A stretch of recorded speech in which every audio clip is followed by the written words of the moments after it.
मेरा सवाल आपसे यह है कि हिंदुस्तान के अंदर क्यों बलियां क्यों दी जाती है जानवरों की? उनके अंदर आत्मा होती है। आप लोग हिंदुस्तान के अंदर इतनी ईश्वर की बनाई हुई, परमात्मा की बनाई हुई चीज है, फिर भी आप लोग बलियां देते हो इतनी जानवरों की। जानवर बुद्धि हो चुकी है आपकी, इंसान थोड़ी ना। आप लोगों के नाम के आगे तो जानवर लगा देना चाहिए। मोहम्मद रफी जानवर, मोहम्मद उल्फ जानवर। ये देखिए, पशु बलि का कोई भी समर्थन नहीं करता। ये कह रहे हैं जीव हत्या के खिलाफ है साहब। सर वो छोड़ दीजिए, वो तो उनका मत हो सकता है, वो बात अलग है। मंदिर में नहीं होती, मंदिर में होती, इसलिए मैंने कहा जीव हत्या के खिलाफ है। समर्थन नहीं करेगा। भोजन की अपने भोजन का जो तरीका बताया गया है उसमें देखिए, गाय हमारे देश में हराम है, मुसलमान भी नहीं खाते, कटती भी नहीं है, और गौवध अधिनियम हमारे देश में लागू है। कोई मुसलमान बोला कि ये कानून बंद किया जाए? कोई बोला? हमारे यहाँ गाय नहीं खाई जाती। हमारे नबी ने कहा है कि गाय मत खाओ, उसको पालो, उसको दूध पियो। और सुन लीजिए, तमाम मुसलमान गाय पालते हैं, लाखों मुसलमान, हम भी पाले। तो फिर आप समर्थन भी तो करते हैं। नहीं, आपका ये तर्क उन लोगों के लिए जो लोग खाते हैं। गाय का दूध, मुसलमान गाय का दूध पियो। गाय का दूध सभी जानवरों से मुफीद होता है। और हमारे यहाँ कभी भी कोई भी जानवर जो आदमी खा रहा है उसको उसके ऊपर प्रतिबंध नहीं लगना चाहिए। आप तुरक है या यवन है? आप मेरा उत्तर दीजिए। आप तुरक है या यवन है? की जहां तक बात करते हैं तो ककर आप तुरक है क्या? डिबेट में आगे बढ़े उससे पहले इसी विवाद को लेकर मौलाना तौकीर रजा और बागेश्वर धाम के पीठाधीश्वर ने क्या कुछ कहा है वो भी सुनिए। सबसे ज्यादा भारत से जो एक्सपोर्ट हो रहा है, बंद करवा, दूसरा 1 जनवरी के पटाखा बंद करवा, नहीं तो हमने तो सुतली बम ले लिया है। अपन नहीं मानने वाले, थोड़ा जमाना होली है। और इस वीडियो को देखने के बाद सुन लो भाई साहब, अगर तुमने दोबारा मुंह चलाया तो सुतली बम तुम्हारे मुंह पे। मैं अपने हिंदू भाइयों से ये अपील करना चाहता हूं कि त्योहार है, खुशी का मौका है, खुशी का इजहार किया जाना चाहिए। और आतिशबाजी उतनी छोड़िए कि खुशी का इजहार हो जाए। अपनी छतों पे जितना हो सके रोशनी ज्यादा से ज्यादा लोगों को करनी चाहिए, होनी चाहिए। तौकीर रजा साहब ये बताइए कि नहीं, दिवाली में पटाखे जलते हैं, पोल्यूशन होता है, ठीक है? उनसे न्यू ईयर में ना जाने कितने पटाखे फूट जाते हैं, सिर्फ हिंदुस्तानी, पूरी दुनिया भर में। कोई हो अल्लाह नहीं होता, कोई ज्ञान नहीं देता उस वक्त। क्या क्रिसमस में पटाखे नहीं फूटते? क्या बड़ी बड़ी शादियों में, पार्टियों में आतिशबाजियां नहीं होती? उस वक्त तो कोई सवाल नहीं करता। पार्टियां जीतने के बाद देखिए, मौलाना तौकीर रेजा ने भी कितनी खूबसूरत बात कही। उन्होंने कहा कि आप पटाखे फोड़िए, लेकिन इतना मत फोड़िए कि दूसरों को तकलीफ होने लगे। आप रोशनी ज्यादा से ज्यादा जलाइए, ज्यादा दीप जलाइए, उत्सव मनाइए, खुशी का इजहार कीजिए, लेकिन नफरत को दबाइए। नफरत फैला कौन रहा है? लेकिन नफरत तो जैसे लोग ना नफरत को बढ़ाते हैं। नफरत कौन फैला रहा है? मैं बताऊंगा आपको।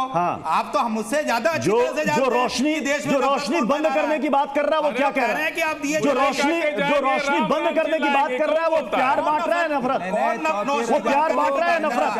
जो रोशनी खत्म करने की बात कर रहा है, बंद करने की बात कर रहा है, प्यार बांट रहा है, नफरत? आप कह रहे हैं कि पटाखे फूटने से नफरत बढ़ रही है, ठीक है, लेकिन अगर जो बकरी का मैंने नहीं कहा, मैंने नहीं कहा। आप बोलते हैं हमने कब कहा कि नफरत बढ़ना गलत किस प्रकार?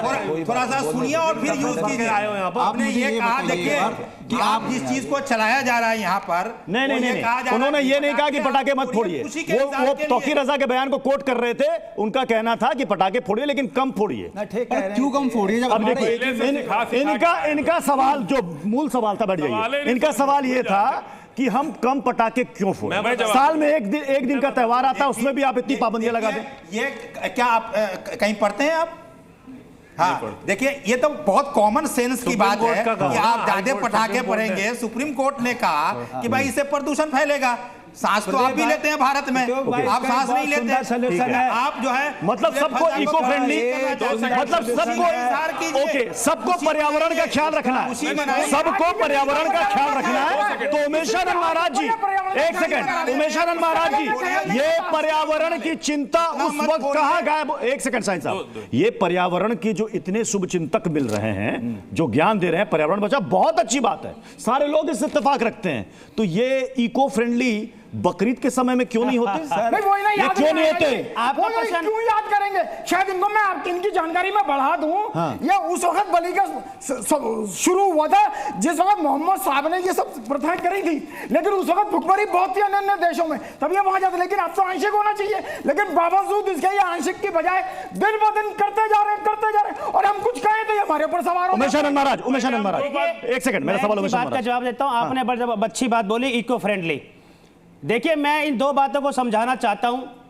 ये बिल्कुल भी समझने का प्रयास नहीं करेंगे क्योंकि मानसिकता परिवर्तित हो चुकी है, राष्ट्र विरोधी मानसिकता है। अब देखिए राष्ट्र, अब मेरे को बोलने दीजिए। इनका एक ही एजेंडा है कि हिंदुओं को अपमानित करने के लिए क्या क्या करना है ये करेंगे। आपने इको फ्रेंडली बात करी, बकरा ईद पर इतने लाखों बकरे काटे जाते हैं, उसके अंदर जो खून निकलता है उसमें कितना पानी वेस्ट होता है, तो इकोनॉमी की चिंता नहीं। आप इको फ्रेंडली सिस्टम कहां चला गया आपका? और 5 टाइम की नमाज जब मस्जिदों से पढ़ी जाती है तो अल्लाह अकबर हमारे कान फाड़ देते हैं। भैया, अब मैं आपसे पूछ रहा हूं कि ये जो एयर पोल्यूशन है, वाटर पोल्यूशन है, इसकी चिंता आप लोग नहीं करते। आप प्रवचन देने के लिए आ गए और अभी आप कहते हैं कि जितने मुल्ले काटे जाएंगे राम राम चिल्लाएंगे। अभी इन्होंने बोला, मैं जवाब दूं आपको? अभी आप बोले थे, आप लोग क्या बोलते हो? बवाल हुआ, ये गद्दार क्या बोलते हैं? जितने अफजल मारोगे घर घर से अफजल निकलेगा। वो आतंकवादी की पैरवी करने वाले लोग आज हमारे को हिंदू त्योहारों पर प्रवचन देने के लिए आए हैं। मैं आपको बोल रहा हूं प्रत्युष जी, हिंदू त्योहारों को लेकर इनकी मानसिकता फिक्स है। योजना से इनका जो इकोसिस्टम है, जो विदेश से खाड़ी देशों से प्रयोजित होकर हमको बदनाम करने का काम करते हैं, इनको फंडिंग होती है और उसकी पैरवी करने के लिए ये लोग इधर आए हैं। ये देश के फाजिल अहमद दुश्मन भी है। फाजिल अहमद साहब, एक सेकंड, फाजिल अहमद साहब, नहीं, फाजिल अहमद साहब सवाल तो सुन लीजिए। फाजिल अहमद साहब, मेरा सवाल तो सुन लीजिए। नहीं, सवाल तो सुन लीजिए, सवाल तो सुन लीजिए। भाई, दिवाली के समय में, नहीं, दिवाली के समय में ग्रीन दिवाली, और होली के समय में इको फ्रेंडली, सबके साथ इको फ्रेंडली और ग्रीन लग जाता है। बकरीद के साथ क्यों नहीं जुड़ते? सामने आज लंदन का आईक्यू जो प्रदूषण की जो मानक होता है ना, वो 25 है और हमारे यहाँ 350 है। तो वहां का मुकाबला आप यहाँ से कैसे कर सकते हैं? अगर यहाँ का भी 50 होता तो हम कहते दिवाली पटाखा छोड़िए, और हम नहीं कह रहे, सुप्रीम कोर्ट ने मना किया। भैया, पाकिस्तान के लाहौर और कराची में दिवाली मन रही है क्या? पटाखे छूट रहे, बताइए ना फाजिल अहमद साहब। अभी तो एक सवाल का जवाब आने की खुशी के अंदर ये सब करते हैं और आपको इसके अंदर विरोध है। हमें 500 साल लगा दिया आपने नमन करने के लिए, क्या बात करते हैं आप? अब सुन लीजिए, हम नमन नहीं कर पाए, मेरी 5 कड़ियां निकल गई। आप रुकिए ना बाबा जी, थोड़ा रुकिए, थोड़ा रुक जाइए, रुकिए। अरे प्रत्युष ध्यान देखिए, इधर ध्यान दीजिए। अरे रुकिए ना, आप अनोखे हो गए, बोल चुके दूसरे के बाद क्या बोल चुके? चुप रहिए आप। अरे घबराइए, नंबर आएगा, सबका नंबर आएगा, कोई नहीं बचेगा। प्रस्ताव कौन सा? अरे हिंदू, भाई बम पटाखे से प्रदूषण ठीक है, बाद में आया। ओके, सब लोग पटाखा छोड़ो, अपने घरों में, आंगन में, छतों में शंख और घंटी बजाएं। सारे देश में दीपावली के दिन शंख और घंटी, मृदंग अपनी छतों में, सभी लोग बाल बच्चे, लक्ष्मी माता प्रसन्न होगी। इन्होंने यहाँ पर एक प्रस्ताव दिया कि अगर पटाखों से लोगों को लगता है कि नॉइस पोल्यूशन हो रहा है तो आप अपने घर से घंटी और शंख बजाइए, बहुत अच्छी बात है। उस पर तो कोई दिक्कत नहीं होगी, उस पर तो कोई दिक्कत नहीं होगी, नॉइस पोल्यूशन नहीं होगा। आप सुन लीजिए, अगर सुन लीजिए, सुनो, हमें कोई दिक्कत नहीं है, पटाखा छोड़ दे, आप थोड़ी हमें पटाखा छोड़ दे, खूब, हमको कोई दिक्कत नहीं। एक सेकंड, पूरे देश को आग लगा दे, हमको कोई दिक्कत नहीं। केवल 1 मिनट, नहीं, फाजिल अहमद साहब को पूरा करने दीजिए। 1 मिनट के लिए आज यहाँ पर नौजवान पीढ़ी बैठी है, नौजवान पीढ़ी बैठी है। ये हमारा दुर्भाग्य है कि भारत में रहकर अपने त्योहारों को डिफेंड करना पड़ रहा है, और जो इनके समाज में, इनके धर्म में महिलाओं का हलाला करने वाले, महिलाओं को हलाल करने वाले लोग आज इनके साथ बैठकर हमको डिबेट करना पड़ रहा है अपने धर्म के बारे में।